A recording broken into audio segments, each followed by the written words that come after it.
Today actually feels like it's been a really big day. Um, those days where it just feels like it like goes forever, not in a bad way, but yeah, really interesting.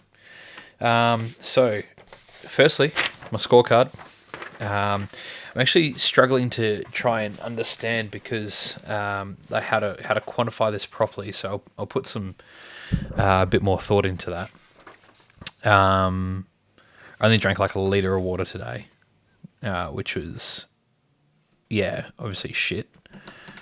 Calories, I was over by 24%, so it's not the end of the world. Like my maintenance point's like 2,400 or something like that, and I was gonna go for like 1,500 target, which honestly, like, that I've been eating that for the last few days, and it's been pretty good.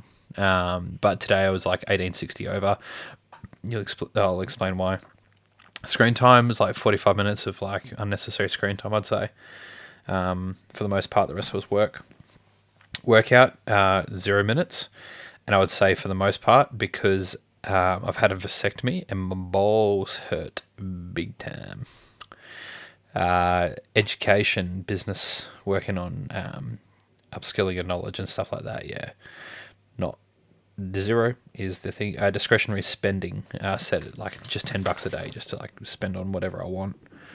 Without having to be considerate, and came in under that, which is good. So 90% there. And then a lot of other things, just being present with people. I feel like I did really well with that today, and it pays off. I feel like that's probably why today has felt like it's gone on for so long. Did not spend any time in meditation and prayer or prayer with Beck this morning. Did an ice bath. The house is kind of nearly tidy. Like I wouldn't say that.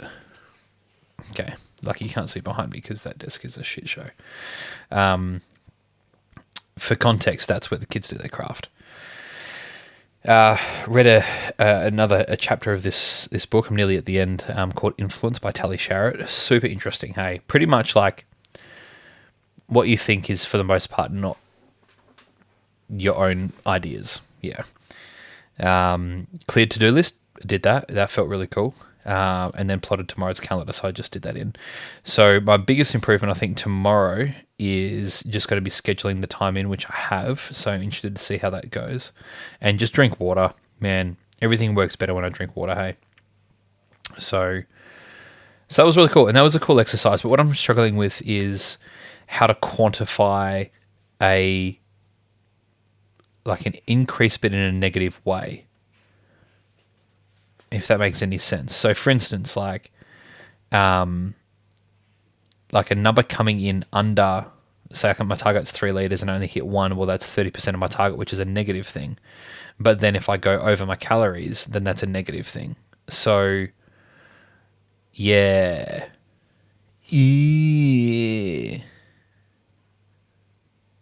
Oh, okay. I think I might have worked it out. Okay, cool. Maybe I say percentage over target, or I think I might have worked that out. Okay, cool. Sweet. I'm just jotting that down. And ultimately what I want to do is have an aggregated score where I can kind of go at the end of my day, like, did I actually follow through with what I said I was, like, what I intended to do? And my goal is each day get that closer and closer, and then maintain that until such time as that is the new norm, and then stretch that out a little bit more and continue to kind of track that. So that's cool. That was a cool exercise. I think I'm going to be doing that every day now. I really enjoyed that. So today, Sterling, god damn it, man, that little kid, love him to bits and everything else, but he is not playing ball when it comes to sleep time. So Beck was pretty knack. I just decided, well, I was up, it's I've been waking up about the same time. Excuse me, every day. So I loaded him in the car, and I had him in the office for a bit, and he just started firing up. So I was like, oh, bugger this. I went to go take him for a drive. So yeah, loaded him in the car, and I was driving around for a bit. And Beck mentioned she texted me saying, the other kids are up, so she had a bit of a nap. The other kids are up and stuff, and I was like, right, sweet, get him dressed, and I'll swing home and pick him up, and then Beck can just sleep as long as she needs, because she definitely needs to catch up on some sleep. So loaded the kids in the car, and I didn't have my AirPods in. I was so gutted. I got in the car because I like to listen to audiobooks when I'm driving around. So she started. I didn't have my AirPods, and I was gutted because I had to listen to the kids bangers that we've got in the car on the disc of all things, right? Loaded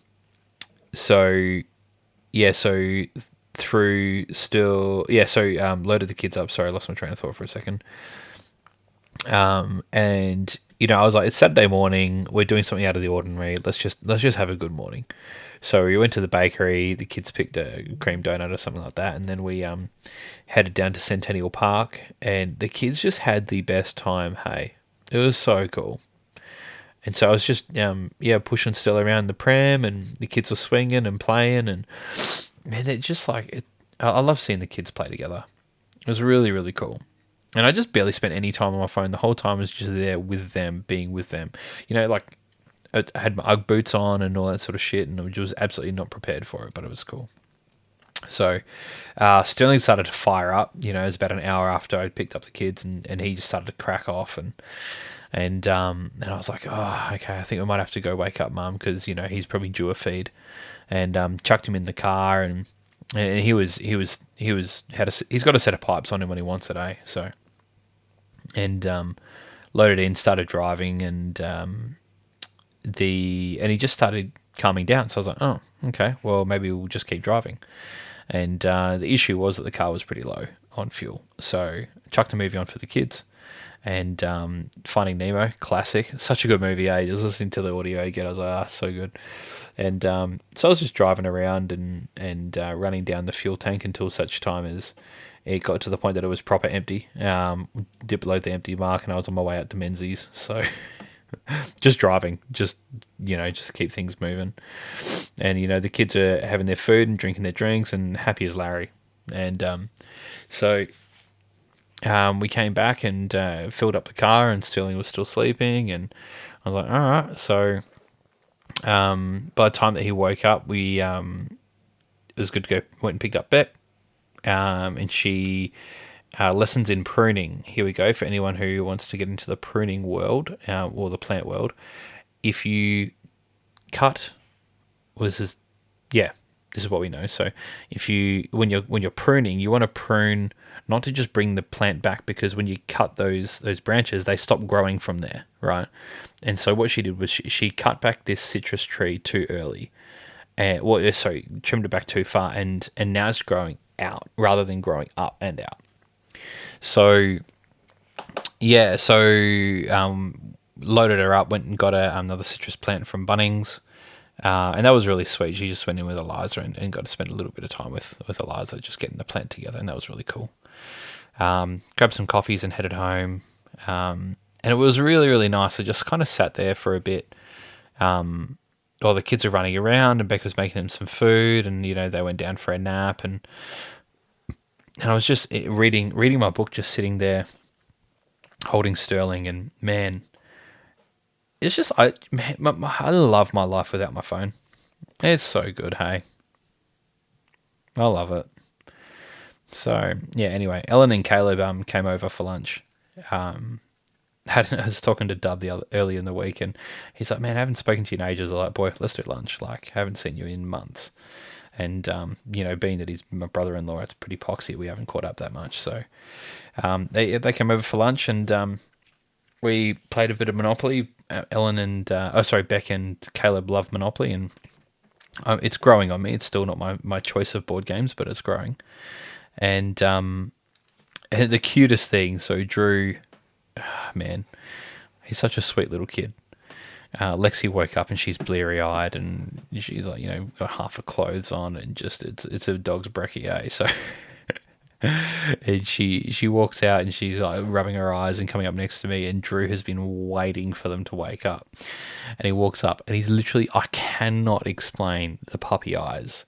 You imagine like Pixar Disney character puppy eyes like this looking up at Lexi. And she's so just woken up. She's so out of it. And I'm like, look at this. It is the cutest little picture in the whole world. Hey, so yeah, Drew's been waiting for them to wake up. So yeah. So anyway, so they're able to play. All the kids are hanging out and having heaps of fun. And yeah, we played a bit of Monopoly. And for the most part, listen, today, like I'm just kind of listing everything really. Yeah. What am I even bothering with that? There's really no substance to it, is there? Is there any point in just... I don't know if there is. It was really good. I was hanging out with Ellen and Caleb. It was really good. You know, we're able to talk about, you know, some life and it's really cool, you know, like they've got some cool investments going on now, and you know, Eleanor was thinking about some bit more traditional business instead of just online space, and you know, they've got an Airbnb on the go, and you know, she's got an online thing, and Caleb still works full time, and so like they've got some cool stuff coming on, hey, and even just like some of the thoughts they were thinking, and it was just really good to catch up and spend some time with them. For those who are wondering, Beck won Monopoly, which is unsurprising, and so it's good. It's really good to just switch off and spend time. I think the thing I enjoyed a lot about today was even during the, like, I really can't remember much time except for this evening where I spent a lot of time on my phone. And that was good. I enjoyed that. Yeah. We spent a lot of time just chatting before we started playing as well. Yeah, anyway.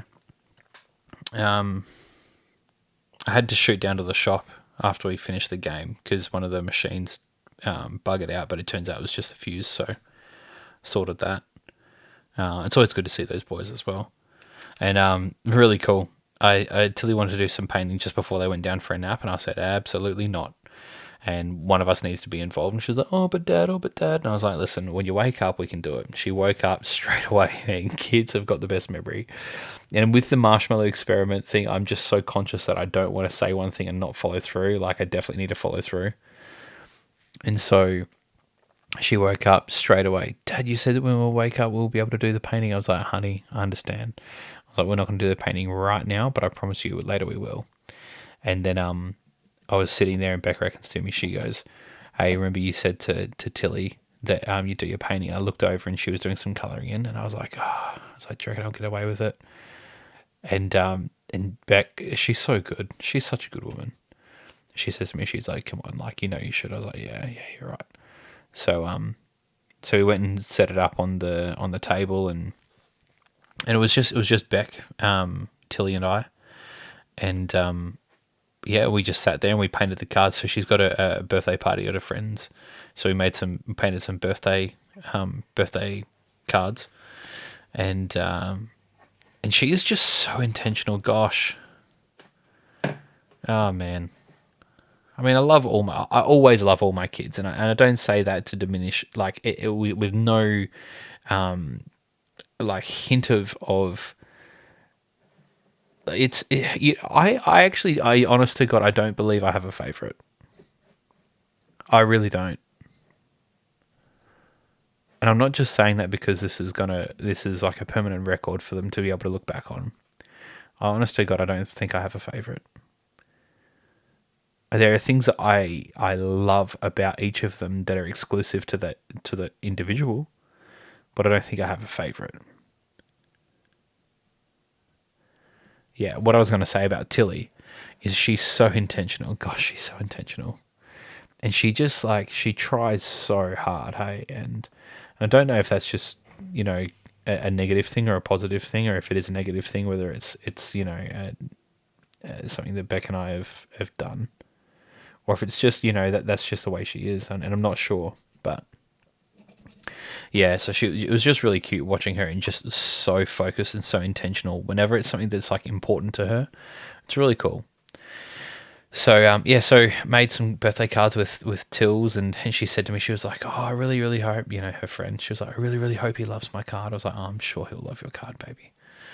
And later on, we got to write in the card, and I did the dot letters so that she could write it. So she told me what it was, what she wanted to say in it, and she was like, "Dear her friend, I love you very much. I hope I can spend spend a lot of days at your. I hope I can be at your house for a lot of days. Love, Tilly." I was like, she's so sweet. Oh, I love it. Yeah, so after that, the neighbours came around. Or actually, kind of while we're doing that, the neighbours' kids came around, and they're great. We don't spend enough time with them, but we always have some good chats with them. And their eldest son, he has got some pretty wild ADHD. Hey, that kid is just go go go go go, and I often find that our neighbours, they tend to be like apologetic about it. And I can understand from their perspective, but also, like we've had mates of ours with ADHD kids, and it's gnarly, hey, and the one thing I know is they just need to move their body, eh? And so we ended up playing a bit of footy out the back, and I was we had one of those like vortex balls, the ones that like whistle when you throw it. And I was showing him some throwing technique, and he got it, which was really cool. He started throwing some like real bombs, and you could just see like the pride and the thrill that he had, and it was really cool to see that. I really really enjoyed spending that time, kind of like I guess that little like moment of mentoring him and being with him and showing him and giving him this technique, and then he was listening and he was taking it in and trying and being focused, and man, if he gets into footy, God, like, man, it's so funny. You look at some, when people do things, and you just like it's so uncoordinated, but they pull it off somehow, and you're like, what? Like and he just did it time and time and time again. So it was really cool. So we spent a bit of time at the back kicking the balls around, but unfortunately, gosh, this is the worst part. He just refuses to listen to his folks, eh? But there were a few times I had to like stop him, and I was like, mate, listen. I was like, this is what your dad's saying, and I agree. What's more, if you do, like he was talking about, he's like, just one more throw. I was like, no, like we're done. We're packing up. We're going. He's like, one more throw. He's like, 5 more. I was like, no, one more. You threw it, and it's like, that's it. He's like, do it again. I was like, mate, if you do it again, you're not going to come over and play at my house next time. Your sister will, but not you. Throws it, and I was like, no. And I went over to him. I was like, his dad's standing right there. I was like, mate, why'd you do that? He's like, I was like, mate, you can't come over next time. And he's like, oh. I was like, you're not going to come over next time. I'm so sorry, mate. And I was like, oh, dude. So, yeah, it's really unfortunate, hey. But yeah, he loves a good boundary, hey. So anyway, little lesson for him. So the boys called me at the shop saying, oh, hey, there's a crackhead out there. My first thought was like, oh, guys, get inside, like don't deal with a crackhead. Luckily their mum was already there and stuff, so I shot down to the shop and the crackhead was gone and everything else. So funny. I was in the shower, Tilly barges in and she's like, Dad, this, so she's 4, just for, no one try and call DCP on me. She's 4, she's talking, and then she looks down and she sees that my balls are bruised. She's like, Dad, why have you got that? Why does your doodle look like that? And I was like, well, I went to the doctors and they took a little bit of my doodle out, baby. She's like, why? I was like, okay, we're at that point. It's like, so we can't have any more babies. Oh, okay. And so she was, she's so funny when she's fixated on something, man. She was just like trying to like stare at it. I was like, can you get out now? Thanks. So it was kind of funny. And man, it is tender. Yeah. Although here's the other thing I realized is I decided to stop taking any painkillers today because I want to get comfortable with discomfort and isolating pain to a specific region rather than I am in pain. I've had a surgery and my ballsack is recovering from surgery. That's a fact. I am not in pain is a fact because I am not my ballsack. Certain nicknames I have would probably argue that, but so you just kind of being like, okay, you know what, like I can still function and move and everything else, and like when I take the painkillers, it doesn't stop the stimulus. All it does is just stops the connection. That's it. Like if my balls are being damaged, and the pain is like saying, hey, there's damage being happening to your testes here. Well, I'm not feeling it, but it's still happening. So anyway, that's why I was like, well, you know what, I'm just going to can the painkillers, and just start living more uncomfortable. And the thing is, it's not unbearable. It's just it's just an ache. It's a very, very like deep ache. That's it. So anyway, so it was good. I tidied up the house with Beck, and what is going on here? Oh yeah, cool. I pressed a button. Sorry. Tidying up the house with Beck, and then we just kind of sat down. I procrastinated on my phone forever, and here we are. So that's pretty much it. I had this thought though, and I'm a bit curious about it. Thought was around like leadership as a concept, and ultimately like whenever you think around like really great leaders are the ones who like really inspire others to rise to the occasion. And I was thinking, well, really it's a matter of matching the communication and expectation that you have of people to what they feel is inside them. And maybe at like a very fundamental level, and then maybe above that, then it was just kind of like this stray thought that I had when I was driving back from the shop. Is that it's like, okay, like leadership is matching a if someone feels like they've got potential, then leadership is realizing that that's in them, and that they're wanting that challenge and that growth, and then giving that to them and giving them a responsibility for them to step into those shoes. Like, whereas for others, people won't want that, and they're not giving that to them. And doesn't mean that they won't later. And when they do, great, then they can have it. So what that looks like, I'm not sure. I'll kind of like toy with that a little bit longer. Yeah. Anyway, that's today.